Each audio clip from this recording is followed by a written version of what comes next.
Vernomatic Productions. Are you ready? Live from the Metal Mayhem Studios in Rochester, New York. We are gold.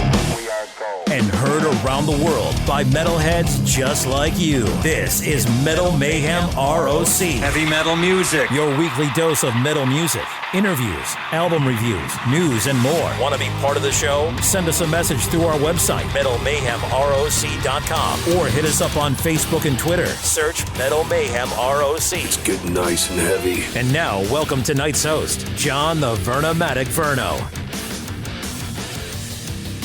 Good evening, everybody. Hope everyone's doing well, staying safe, and especially staying healthy. Well, tonight we have a double episode lined up, and we're covering two very different corners of the heavy metal spectrum, both with a lot going on and both with new releases.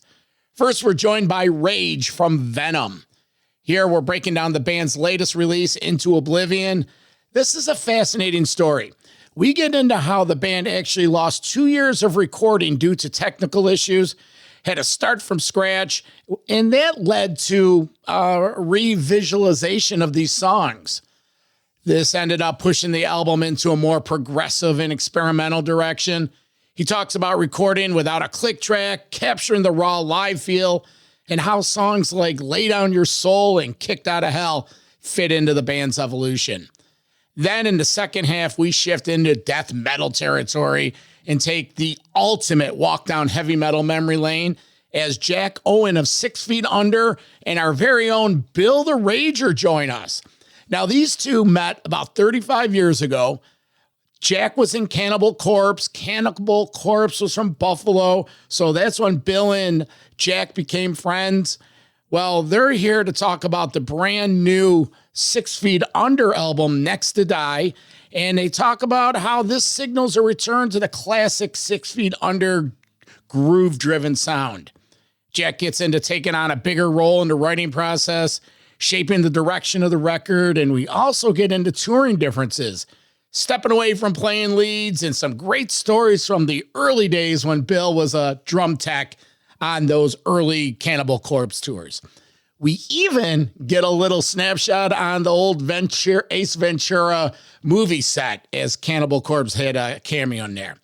So we have two conversations tonight, one about rebuilding and the other about legacy, history, and dialing back into what made it all work in the first place.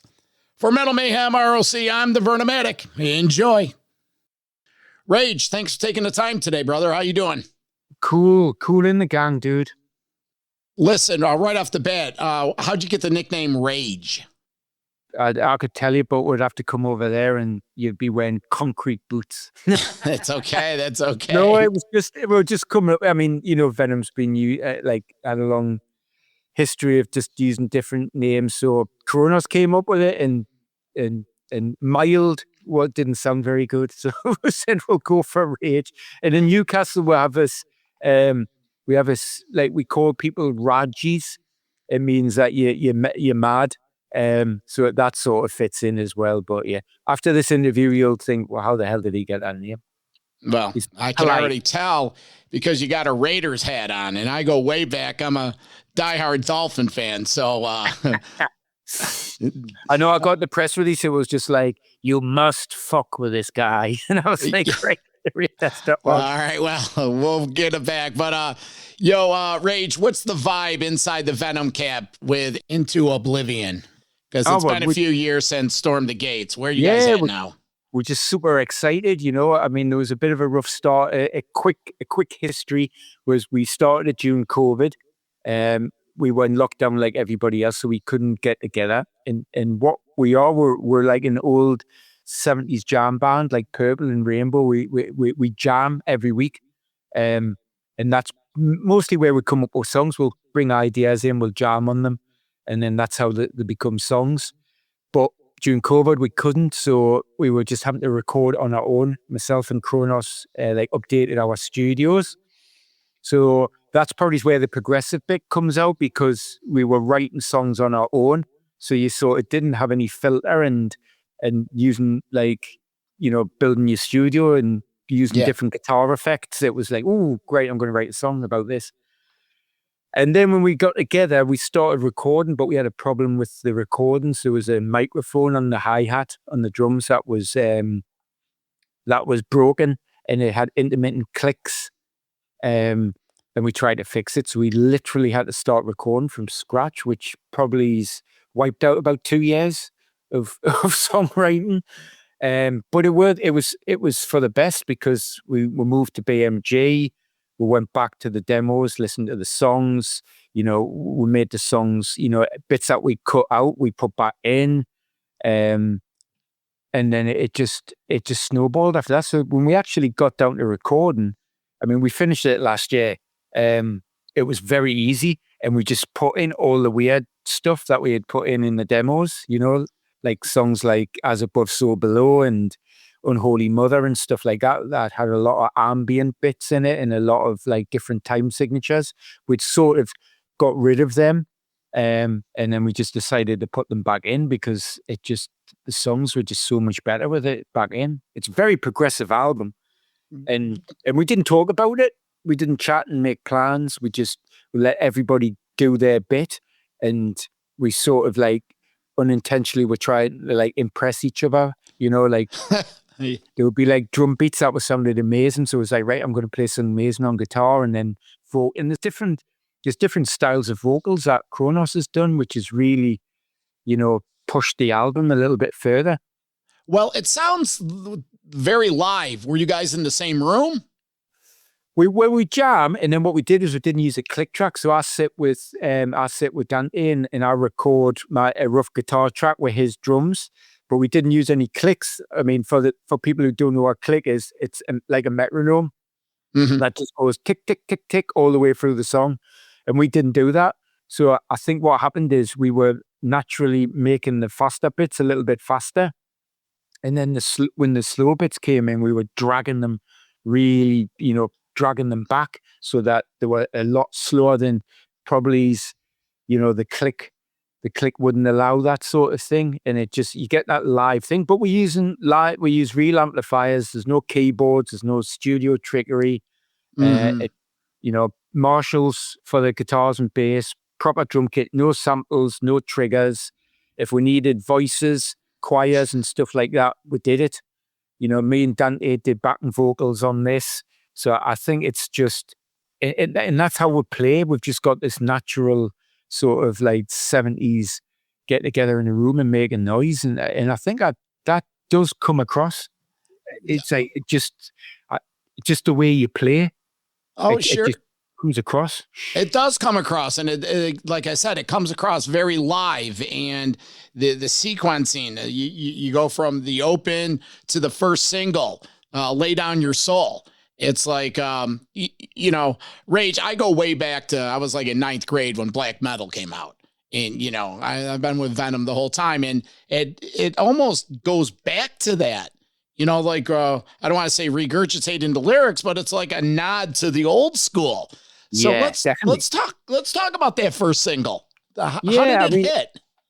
I mean, I think if we hadn't taken 8 years to record the album, we might have chosen a different song. But I think it's we've got this British humor where we'll say things to people, but then we'll have a little wink and tongue in cheek and just be a little bit cheeky to people. And that's what that song is. It mentions Witch an Hour, it mentions Welcome to Hell. We know what we're doing.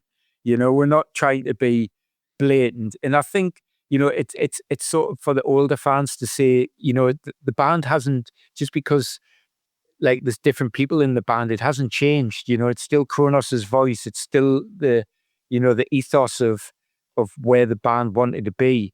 So don't worry, we haven't left you behind. And then just like a little tongue in cheek, because people are going to go and get upset about it and stuff. And it's like, yeah, music should upset you. It should make you happy and sad. And it made me happy. I was like, all right. Rage, let me ask you, where were you in 82 when the first incarnation of Venom was going on? Were you? I was probably trying to buy a guitar. So I was born in the 70s. So I've gone into sort of like classic rock and stuff in the late 70s. And then obviously heavy metal was starting to hit in the 80s. there was like a little group of us with really dodgy haircuts.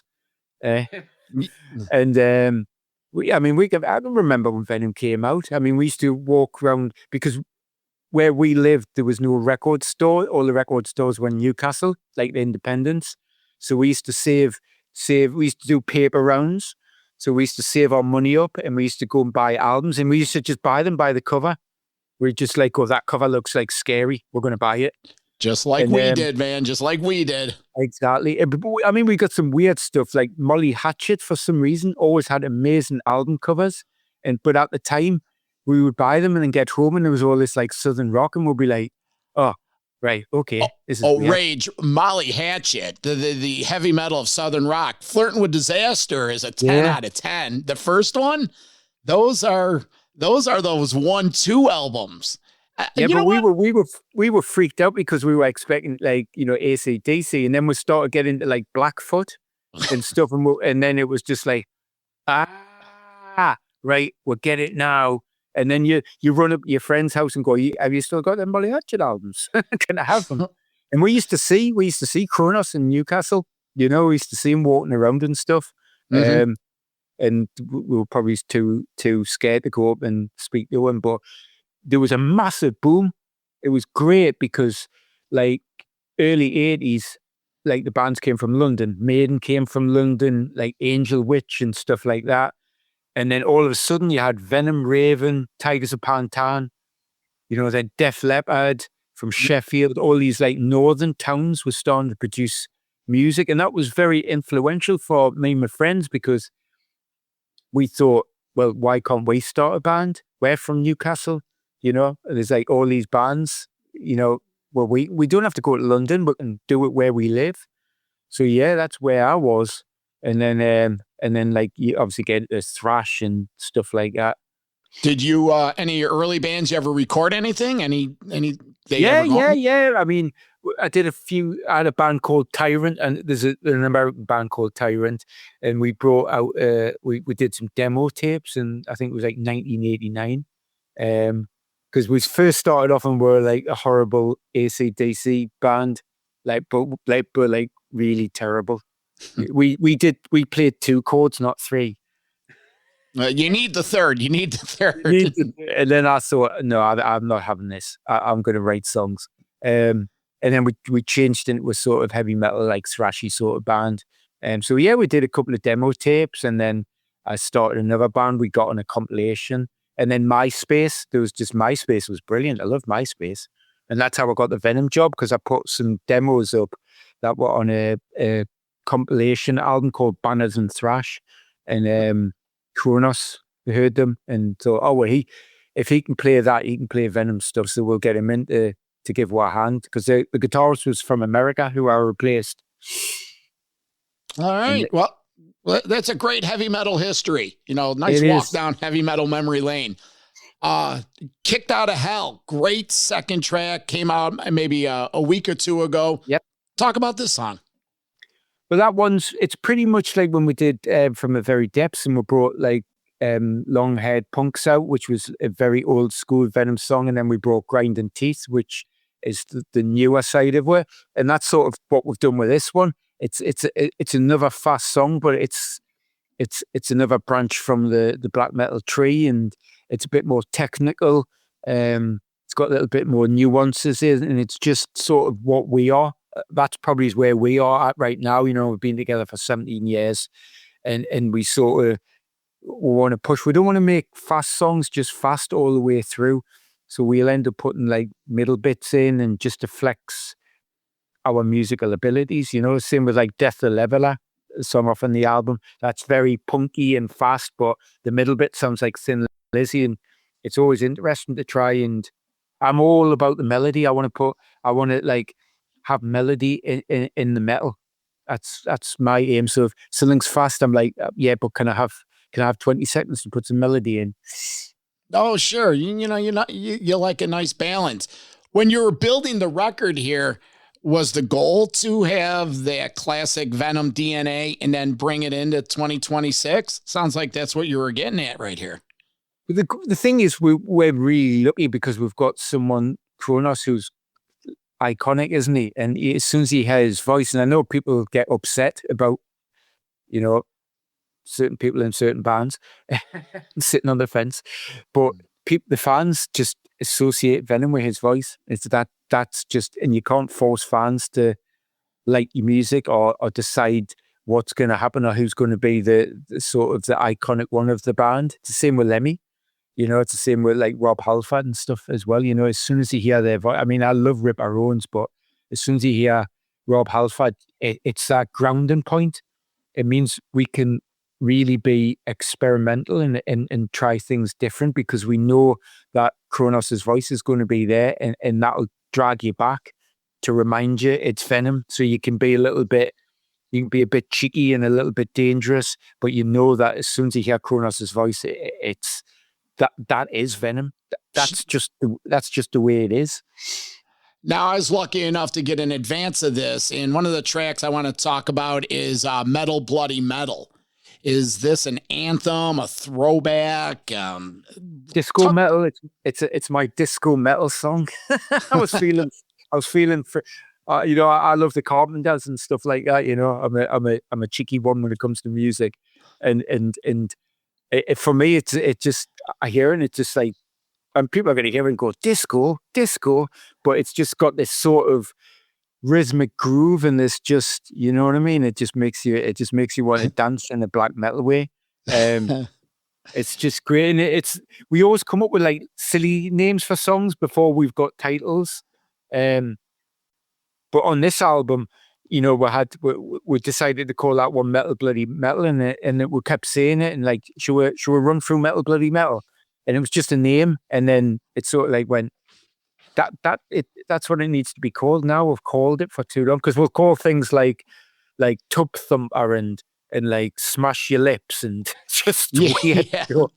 But Metal Bloody Metal, it just sounded like it was like it's a play, Sabbath Bloody Sabbath and stuff like that. And it's, I mean, if you sit down and read the lyrics, there's some like quite cheekiness in the lyrics being directed in certain quarters. You mentioned that, but I don't want to blow up anyone's spot, but I spoke with Richie Faulkner about 3 weeks ago, and he was talking about his love of synth, Flock of Seagulls and a lot of that stuff. And it must, it's like all these metal guys, and they have a soft spot for you and the Carpenters and Richie and Flock of Seagulls. He talked about he wanted to do a heavy metal version of Iran. Right. I think it's because it's the songwriting.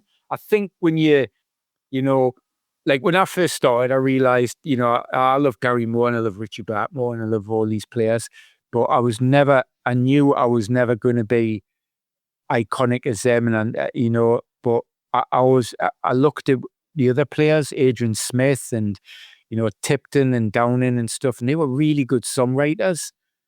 So that's where you aim for. You sort of know where your levels are going to be. And so you go, well, I'm going to try and be really good at that.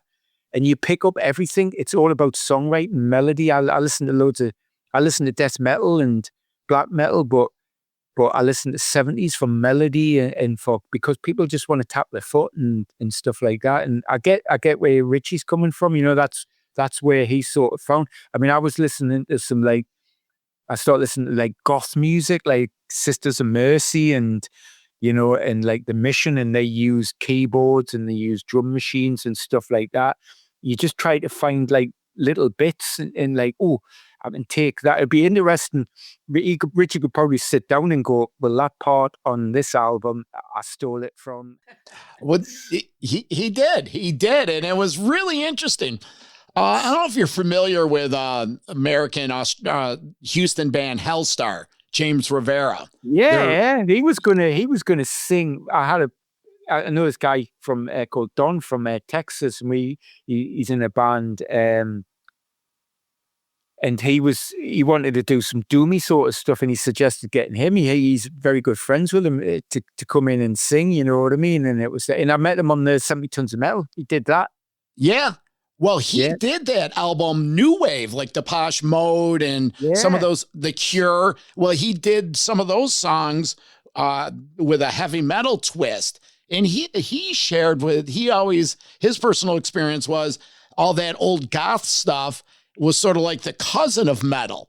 You know, It's dark and, well, James, he's a great dude, but he's like into vampires and he has he's got a teeth in that. He has teeth. So love him. But, so it just goes to show that, you guys, you just don't start with what you created. You have influences just like everyone else.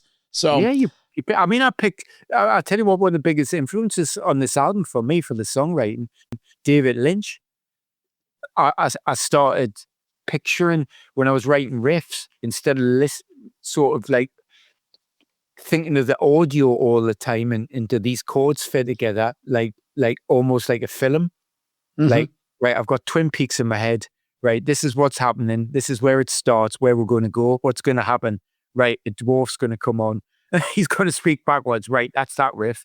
And I did loads like that. That's why, like, As Above, So Below, it's almost like a theme track for the Omen. It's got like the middle bit. It's almost got that like Hitchcock sort of violin guitar playing and stuff. So yeah, I try to visualize riffs now. You try to find something from anywhere. After 17 years, does Cronus ever say to you, Rage, let's move back into this lane, or does he give you complete? No, it's just complete. We don't chat about it. We're just, probably had more discussions like when we did like Fallen Angels and stuff like that, because obviously Hell was a different album. We had a new drummer in. But we just said, like, you know what, instead of trying to sound like this or like that, why don't we just express ourselves and see what's happening? And if it doesn't work, we'll all shake hands and say, see you later. But for some reason, it's sort of stuck, and it's great having the older fans, but we're getting so many younger fans. And I know a lot of people say it, but I posted some pictures from like the last gig that we did, in like the front row are like average age are like 18, and it's like girls, boys, it's a mixture of people, and it's like the albums that we did, this lineup, that's their Venom. Yeah, and then they go back and listen to the early stuff, and that's great. And it's like you want to keep faith with the older fans, but you want to progress and do it right for the new fans. You want them to be proud of the band. Now, you mentioned the live. What songs from this new Into Oblivion session do you right from the bat say that's a live song, or do you ever write for the live stage? I think we've only ever sort of done that once, and that was the song Rise that we did. And then we ended up like we played a gig in Canada and got the crowd to sing Rise over the top, and then recorded it and put it on the album. And that was sort of, as soon as we heard it, we were like, oh, this sounds like a live track, this. But we've got 4 or 5 songs we're definitely going to do. Lay Down Your Souls and Kicked Out of Hell. I think they'll definitely be in. And then there's 3 other songs that we have done 7, but it's all depends. Sometimes you can play a song, people just want to listen to it. They don't want to just rage out and jump around and stuff like that. So you've got to try and find that little balance. And then, you've got to make a set list that works. We'll be lucky because things like Countess fit with Long-Haired Punks, and all the songs they don't seem jarring and like they don't fit together. They make nice little segues. So there's definitely 5 we'll do. Yeah, well, I noticed some of the second half of the album, some of the this new one, the songs seem to get a little shorter. Was that sequencing? No, I think that's how they fell out. I mean, things like Unholy Mother, we knew that was going to finish the album. And that song's actually longer. We've actually, As Above, So Below, Nevermore, and Unholy Mother, we've actually got longer versions.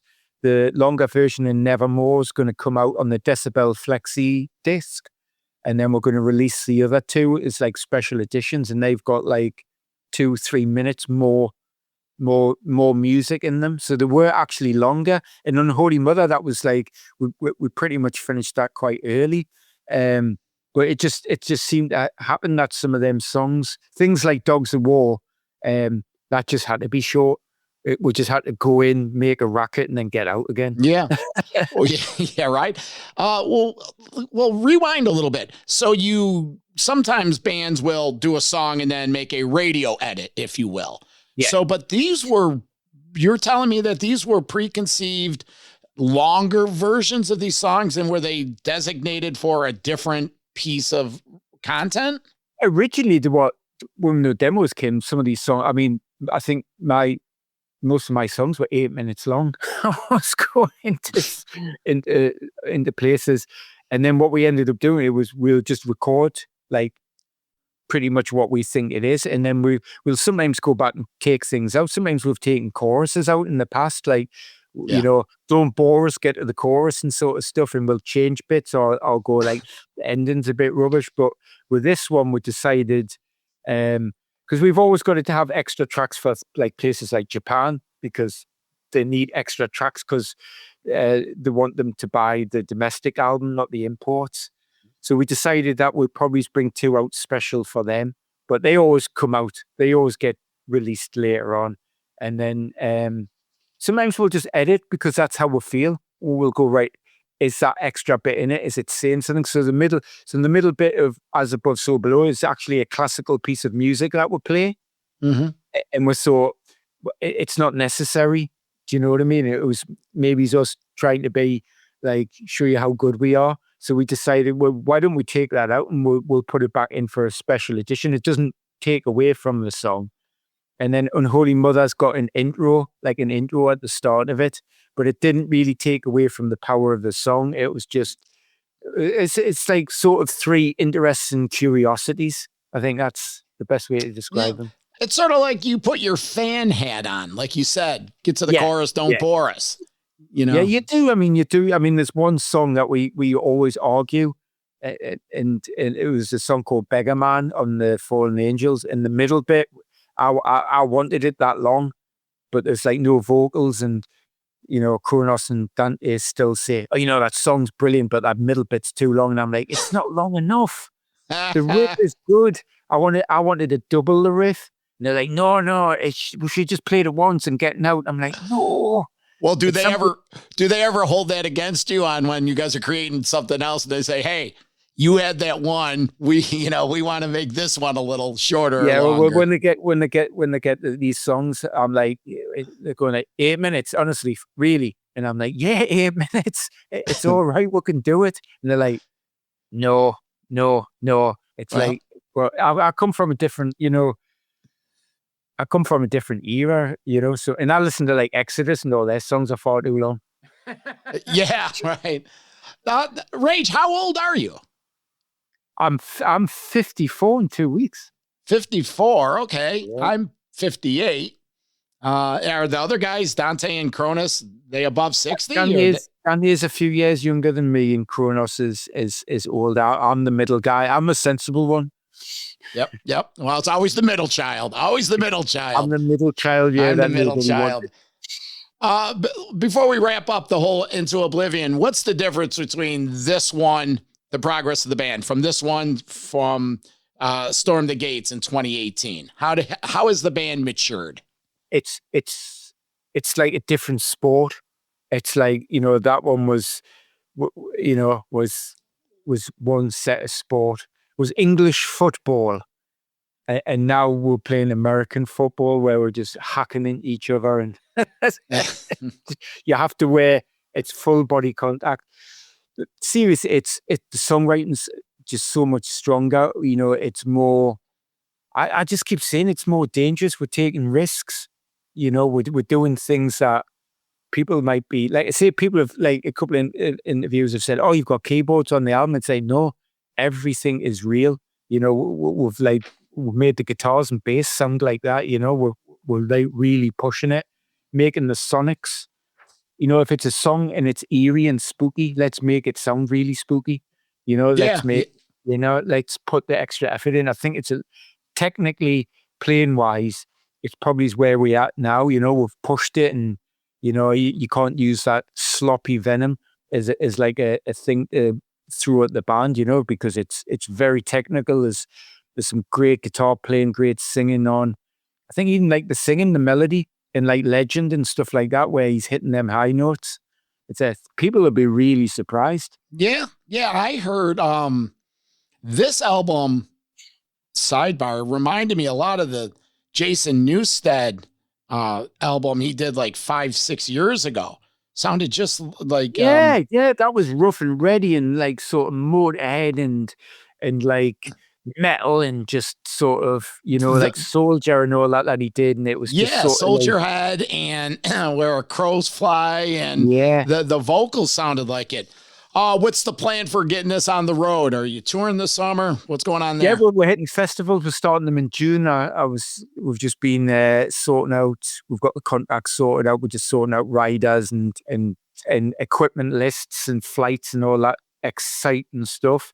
So we'll be hitting the festival starting in June, and then we really need to sort out. We normally go to South America at the end of the year, but we're not going to do it this year. I think with what's happening with the state of the world. Yeah.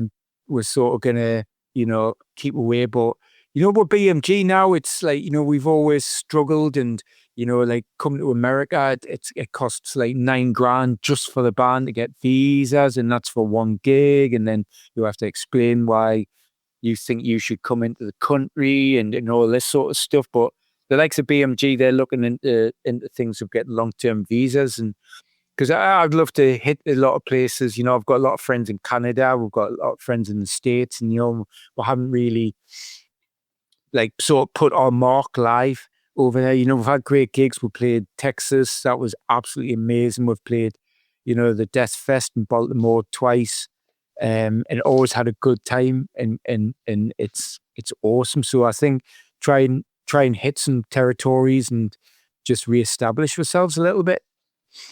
Yeah, well, there's some new festivals popping up in the States, and it's like Heroes and the Milwaukee Metal Fest's back. You know what I mean? So but like I keep saying, we're like vampires. You need to invite we can't just come over there. Somebody needs to invite we, and then we can come in and suck your blood. Yeah. If someone were to listen to Into Oblivion front to back, what do you want them to walk away thinking? As a musician, accomplished, but I just think that people want to walk away and they've just heard a really good heavy metal album that's taken them on a journey that they may have not been on before, and feel like different emotions. Because I think the songs, make you feel angry, make you feel aggressive, but then there's ones that, that really make you think, and, sort of we've really worn our hearts on the sleeves on this album. So impressed. I think people walk away and think that a bunch of old dudes from Britain can still bring forth the unleash the fury, as Malmsteen says. Yeah, no, you're not old dudes. You're veterans. You're mature. You have 4 or 5 different listening parties. You got one in New York. Tell us about it quickly. Yeah, it's going to be awesome. I mean, we've never done listening parties. This is new to us, but I've been to ones before, and it's just going to be a celebration where fans can come and listen to the album for the first time, be the first, but not get deafened by a 3-piece black metal band. So they can actually have conversations, maybe find some love, maybe find some like-minded people to share their lives with. Like heavy metal speed dating. Are you personally going to be at any of these? No, we're going to do a signing session in London, but I thought I would have really liked to. I think next time we'll maybe spread them out so we can come to them. But I personally felt like I'd feel a bit awful going to the one in London and then not hitting the other ones. It's not fair on other fans. Why do one and not do them all? So we're just going to be content with the signing session. And hey, if they work out and there's going to be competitions, there's going to be T-shirts, there's going to be loud music. If people dig them and they go well, the next album, we'll definitely try and get over, and you'll regret it when we drink all your fizzy pop. Yeah, it is fizzy pop. All right, one more time, Into Oblivion, May 1st. Say thanks again, man. And I always remember, let's go Miami. You got a Raiders lid on. How'd you become a Raider fan? Probably through Slayer. I mean, we didn't get much American football when it first started.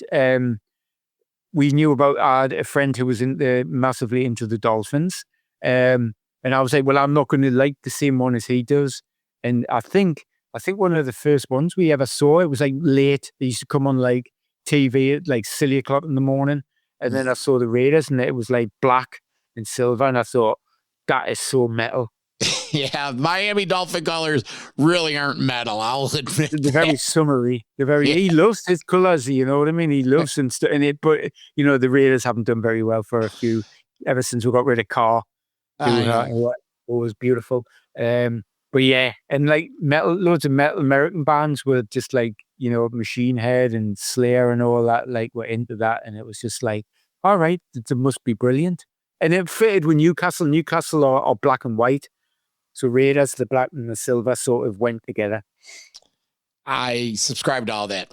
All right. Rage, be good, man. Good luck. Stay healthy and take care, man. Yeah, you look after yourself, John. Have a good one. Thank you, man. Bye. See you later, dude. It's Welcome to Metal Mayhem ROC, Jack Owen. Dude, listen, man, this is exciting. Bill and I have been buddies since 6th grade. You guys spent a lot of time together. Why don't you guys reconnect? Because this is going to be one hell of a walk down heavy metal memory lane. Yeah. What's up? Going back down memory lane. So, Bill, how'd you guys connect? Give us the quick version. Well, we met in like 1990. We actually met a couple times before we actually started hanging out. If you remember, I met you after a couple shows. I wasn't there right at the beginning of Cannibal, but I was pretty soon after. And then I started managing a death metal band from Rochester called Matricore. And then that's you guys hooked up, and I think you, Alex, and Rob came to town one time. Bob, I should say, not Rob. And we all hung out, and we were pretty much friends from there, I guess. Yeah, it was basically Buffalo and Rochester, and I was like on the east end of Buffalo. I was basically between Buffalo and Rochester. So I would go out there and hang out a lot with like the Matricore guys who became Mastodon. Yeah. Well, then we would hang out at Club Braun at Braun's house, from Mastodon. Mm-hmm. So. They jammed and what was that, like the top of a barn up in the loft? That was real early on. Yep. Yeah. And then once lethargy started happening, then it was over at Braun's house. Yeah, and then bring in Eric Burke, and then we're 2-1 down to House of Guitars every time we can on the wrong side of the road. Yeah. Well, that's awesome, man, because I'm a Rochester guy. I'm surprised. Bill, there any chance I hooked up with you guys when you guys were hanging out back then? I don't know. I mean, I was asking you about the Metallica show at Weedsport, but I don't think we bumped into each other at that show. I was away at college from like in between 86 and 89 and then 90 to 93. So I wasn't there, but either way, Jack, I'm a Rochesterian, a big old metal fan, and the stories go on and on. Bill's told me all about it, the hockey games, the fucking the misbehaving you guys did. But you know what? Hey, arcade. Yeah, but we're here to talk about the new album, the Next to Die coming out, the 15th album. Tell us about this one. Where does it stack up beyond the last couple ones? Yeah, we kind of got a continuity going on now, because when I got in the band, Chris kind of commissioned me to write a whole album, which I did. I wrote all the music for Nightmares of the Decomposed in 2020.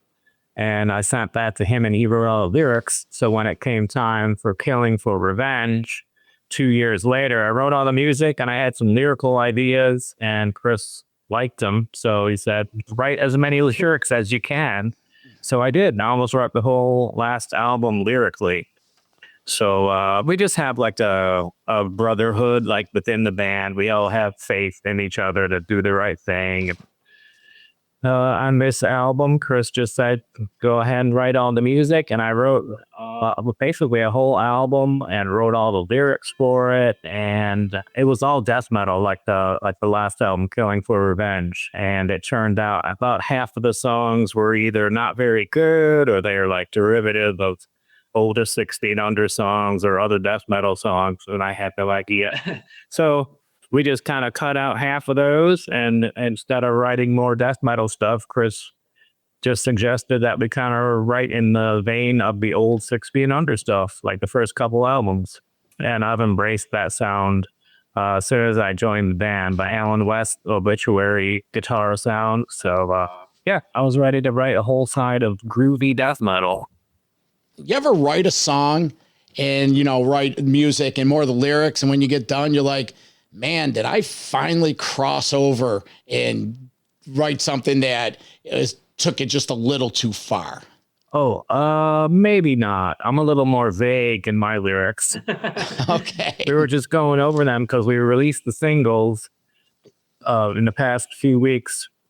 And I notice when I have a killer in a song, it sometimes isn't male or female. It's just a killer. So, yeah, I tried to be a little more flippant and vague, and you have to kind of figure out what exactly is going on. Whereas Chris is just like, lay it all in the lyrics, and there it is. That's the way he's always been, even back in the day. So the song selections, approach your grave.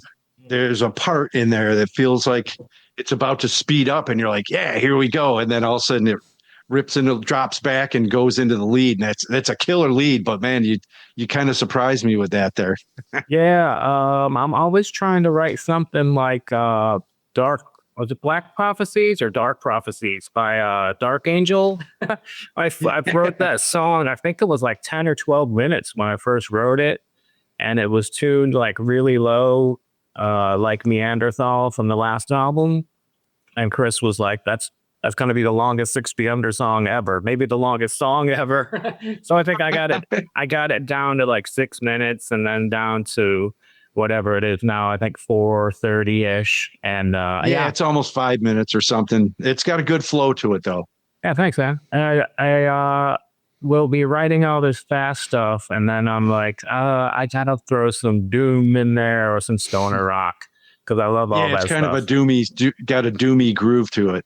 Yeah, and I don't know how it ended up first on the album. We basically had all the songs laid out alphabetically, and we would always listen to that first, and we're like, yeah, actually not a bad song to have first, even though it's like a slow beat song. No, that's cool. It's different, And then Unmistakable Smell of Death, the lead in that album's sick. How'd you guys come up with something like that and keep it heavy? In Unmistakable, yeah, Ray just goes off on his own. I do a lead on my demos, but it's crap. So Ray comes in and just shreds all over it. He's awesome. I think that's more of like an octave thing that he's doing. Yeah. Yeah, it just goes back to like what I said, everything. If we all have faith in each other, it's like we send everything over to Ray. You barely have to listen to it when he's done. It's like, I will listen to it, even though I don't have to. It's the same with the drums and the bass. We know it's all going to turn out good. Right on. And then Ill Wishes. This one is different. Mm-hmm. What were you going for there? Is that a death metal ballad, might I say? Yeah, power ballad. Yeah, sure. I mean, it's not like a ballad, but no, it's crazy. It's got that cool little guitar part in there. And that's one where we had, I think it was a whole 2-minute middle part that was all clean, jangly guitar, and we just took the whole thing out of that one. I'm not sure where we were in the writing process, but Chris was like, we need a power ballad. And I was like, so like Dokken or Rat? And I just went to my studio and wrote that in like an afternoon. It's only like 3 parts in it, but kind of reminded me. It's different. The lyrics are deep. Yeah, and it's got that spooky kind of whispering, kind of talking, circling around your head kind of thing going on there. Yeah. It's pretty cool. It's weird. One journalist was like, you got to play that live. And I was like, I don't know if we'll have time. Plus, it's really weird for everybody to sit through. Jack, is there a song that almost didn't make it onto record for any reason? Yeah, there were 3 death metal songs that would have rounded out the whole album. They were just like stuff that didn't flow. Like I tried when I demo it, I just kind of threw it together and the timing was off, and there were titles and lyrics that 6 Feet Under had already done in the past that I wasn't familiar with. So yeah, there was 3 death metal songs, at least, maybe 4, and then we've got 6 to 8 of the groove songs left over. So well, wait a second. These were lyrics that 6 Feet Under already did, but you didn't know they did it? Yeah, just like a rough concept, like something about being shot in the head. In my lyrics, it might have even been the title, and I was like, "Oh, 6 Feet Under already had a song called that." all right. And there was other stuff that didn't flow. I couldn't get the timing right, so I didn't bother using it. So yeah, we have a skeletal frame of at least like 10, 15, at least 15 songs to work with for the next album already. If someone's not familiar with 6 Feet Under, what's the go-to song that you could play for them to get them up to speed that represents your band? We're gonna throw in War Is Coming. It's the first song off the second album, Warpath. That's pretty much the obituary guitar tone, the 6 Feet Under sound, and that's where they kind of broke out in, when was that album? 97. Okay, all right. War Is Coming. Crank it. Bill, is there any other music on this album that you had any notes on?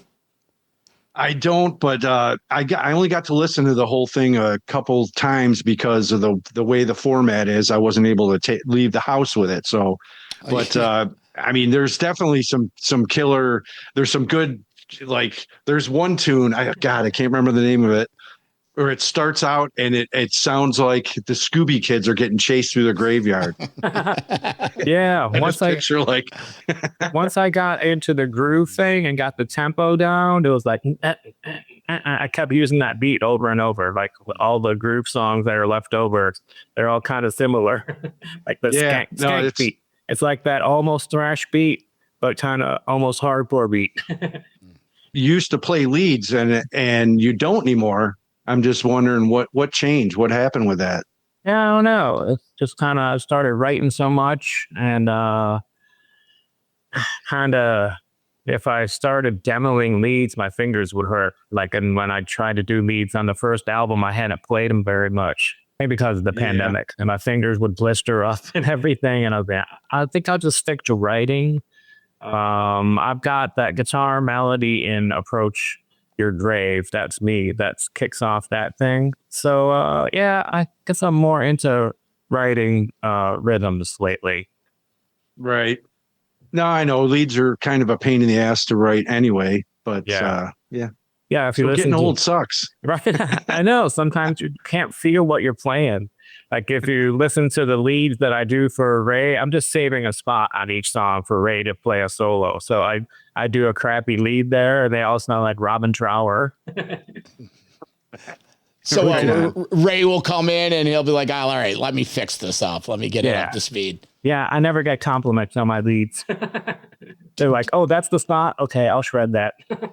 Do you miss playing back leads? In the day, they used to call him Owen the Explosion. He was exploding. Yeah, I would just like do a whammy bar lead and try to hit the highest notes I can, which I still kind of do. I did that in Deicide.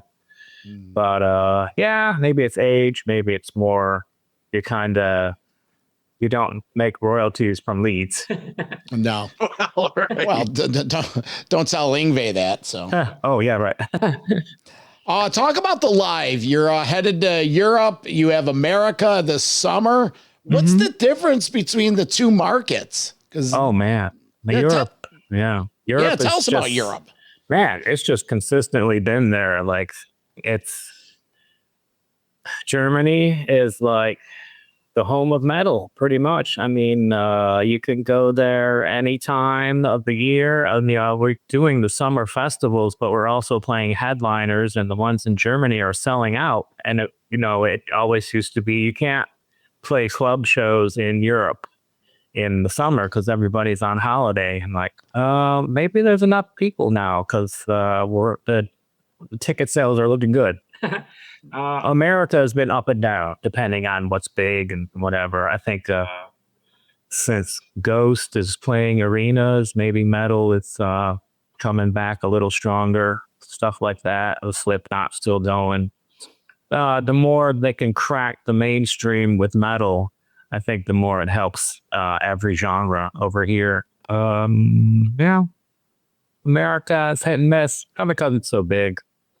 Yeah, and you know, there's more like festivals, but they're multi-genre festivals. Mm-hmm. You know, you'll have like, you know, a 6 Feet Under, then you'll have like, you know, this type of band, and that's just to get a lot of people there. Yeah, so, I noticed one festival, Godsmack is on it, and so is Satyricon. I'm like, what? That's totally weird. But everybody will like it. And it's like, seems like every festival we're playing, The Offspring is there too. And it's like Behemoth and 6 Feet Under and Unleashed and The Offspring. It's totally weird. What do you get from an American crowd that you enjoy that you don't get from a Euro crowd? I guess it's more dedication because I think we see more generational fans coming out in America. Europe, we just have all the old crusters that are still around and they don't really bring their kids out. But America, it's like everybody that's been around the scene for 20 or 30 years now is bringing their kids out. And I think one show in Santa Ana, I saw a guy had his kid on his shoulders. He was like 8 or 10. I was like, throw him in the pit. So I took him off the shoulders and threw him in the pit. I think it's more of like a family thing over here. And then Europe was more of a way of life, kind of, for every person. You know, have you ever been up on stage and have seen one of those guys in a wheelchair actually surfing the crowd? I think so, yeah. Because the bigger it gets over in Europe, the more they get trapped and they can't get out. So they kind of just arrange it with the bouncers, just get them on top and they'll get them to the back to the outer ring. I've always seen it and I've always been in awe, if you will. It's like, that's awesome that, you know, the community, the metal community looks out for their own. It's dangerous for the guy in a wheelchair, but, you know, that's awesome. Yeah, that's the thing with American mosh pits. If you fall down, you're going to get kicked up. And Europe is more of just straight headbanging. Bill? I was going to say, back in my day, it was always the guy with the crutch. Right. Oh, they have a crutch in there.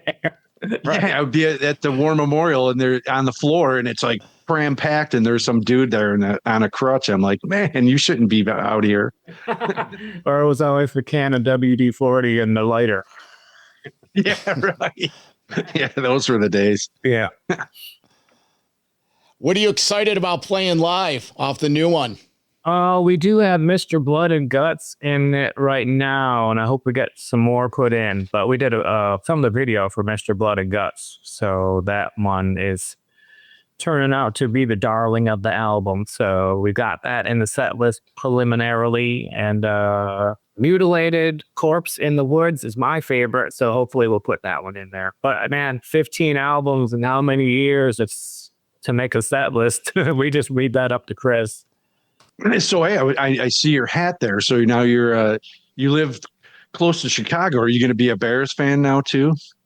The Bears were interesting this year. It was like they were. Yeah, some of the games they looked so bad. I think I threw out some Bears stuff, but then somehow they came back at the end of the season. They get in the NFC Championship, almost. Right. Yeah, almost. I'm just a thrift store junkie. So if you go into the stores up here, you can find all the Blackhawks and Bears and Aaron Rodgers jersey that you want. Nice. Yeah. So how do you like living in Illinois? It's awesome. The winter wasn't too bad. It was like it was brutal in New York. Yeah. Up by the lake. What do you know about New York winter? You live in Florida now. No, he's in Illinois. Oh, me, yeah. No, I've got family in New York. I talk to my family But yeah, no, I didn't experience it like you guys. We actually had some freezing temperatures here and a bunch of stuff died. Really? And- Oh, yeah, that's right. Yeah, Yeah. as soon as we move up north, and there's a nice cool winter. Yeah. Well, Right. Jack, I'm a huge Miami Dolphin fan up here in Rochester.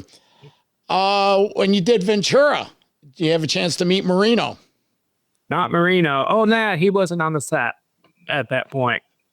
But that was, let's see, Jim Carrey and Courtney Cox were on the set at that time. Did you meet Jim? Yeah, came out of his trailer and talked to us, and he does impressions like Fire Marshal Bill without makeup or anything. His face is just like rubber. And he's just totally cool. He was into all the songs that were on our albums at that point. He asked if we were playing songs that we probably never even did live. And we're like, no, we're just supposed to do one song, but whatever. Yeah, he was into metal. He was. I saw a reel recently. He talked about he got into Napalm Death.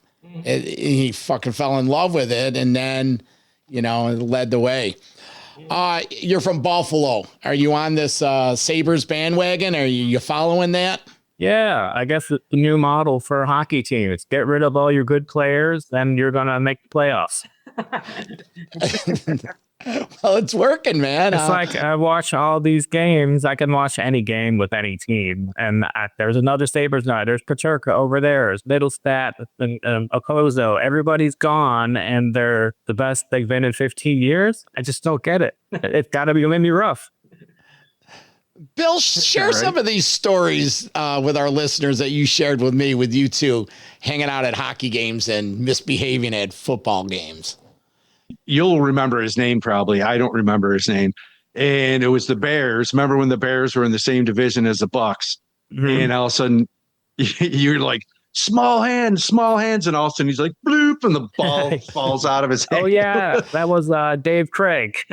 Dave Craig, yes. He was the quarterback for the Bears? Or maybe the Falcons. Bears. I can't remember. Yeah, it was the Bears. Yeah.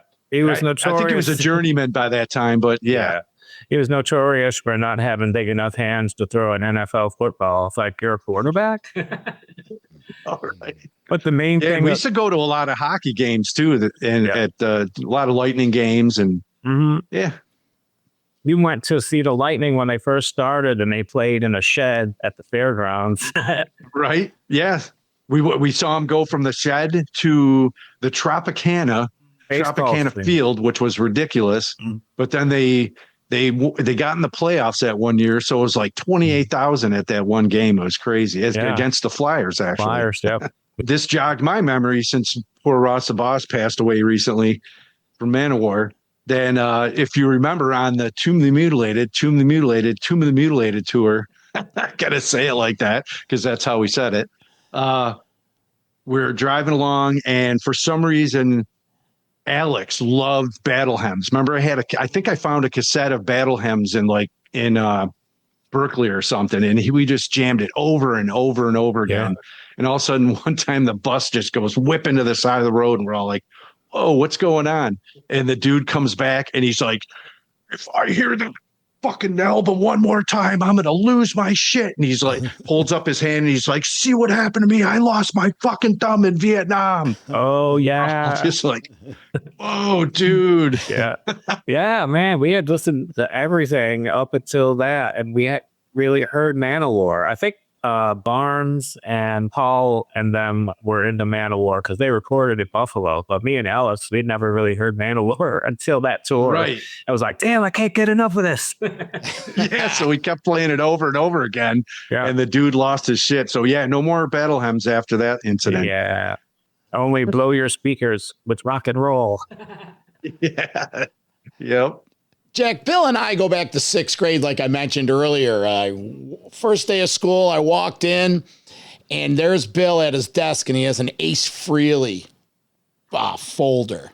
Mm-hmm. And, of course, I'm a Kiss fan, and we've been best of friends ever since. They led, going to each other's houses, jamming like All the World's a Stage, and what could you share with your history with Bill? What stands out about Bill that you dig, that really great you gravitate to? I think the whole scene of like what he was talking about, Matricore, which turned into Lethargy, and a couple other guys went on to Mastodon. That was just a cool scene. It was like I was right between Buffalo and Rochester, but it was like I usually gravitated to Rochester. So there was a lot more going on out there. A little more mellow than Buffalo, I guess. No, just Bill was part of that, man. With the scream that you did on Melting, do you ever play that on the radio? That'd be a great sample.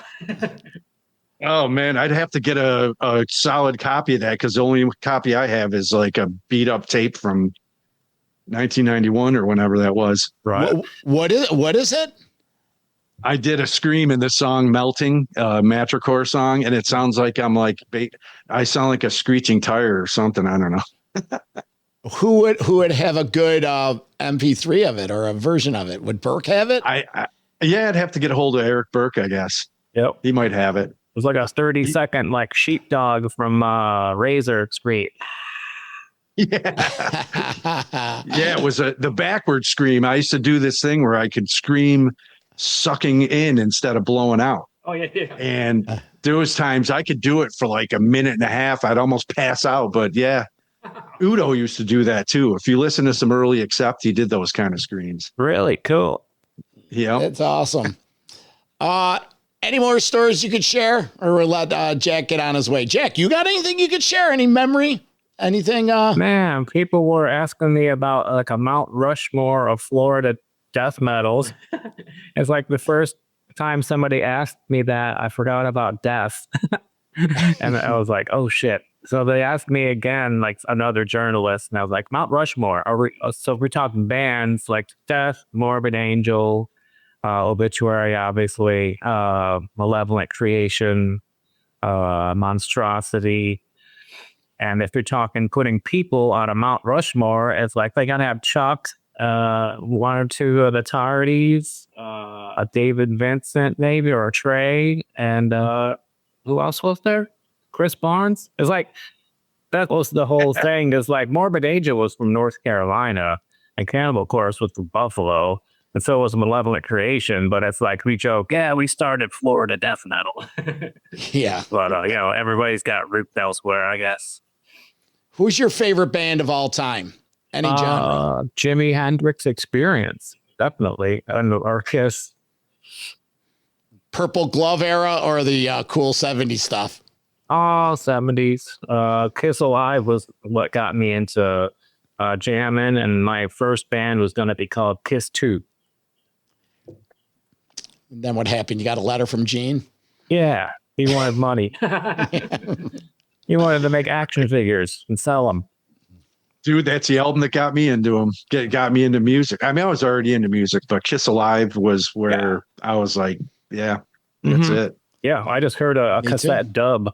I didn't know what they looked like or anything. Just my brother had a dub of it. I was like, this is pretty heavy compared to my brother's Chicago albums or Emerson, Lake and Palmer. or what was on the radio. It's like that radio era was like Sultans of Swing and weird crap like that. So we had AM and they would play Kiss 1 minute and ABBA the next, or Captain and Tennille. So yeah, it's good in its own right. But Kiss had that heavy edge to it, probably because of Ace. Yes, definitely because of Ace. Yeah. Like if we did another cover album, I would suggest all Ace Frehley songs. All right. Again, the album Next to Die, April 24th, Metal Blade. Jack Owen, thanks for hanging out, man. I'll let you guys say goodbye. I appreciate you remaking this happen, even though we had miscommunication at the beginning. All right, no problem, man. Thanks for having me. You got it. Good to see you, man. Right, you too. Cool. I'll go do my 6:30 and then we're off to dinner. Okay. For Jack Owen and Bill the Rager, I'm the Vernomatic, and this is Metal Mayhem ROC. Metal for Life. Thank you for listening to Metal Mayhem ROC. Check out our website at metalmayhemroc.com for information on podcasts, archives, links to all our live radio shows, and all sorts of info. Please like, follow, and share with everyone, even your non-metal friends. And always remember to keep it heavy.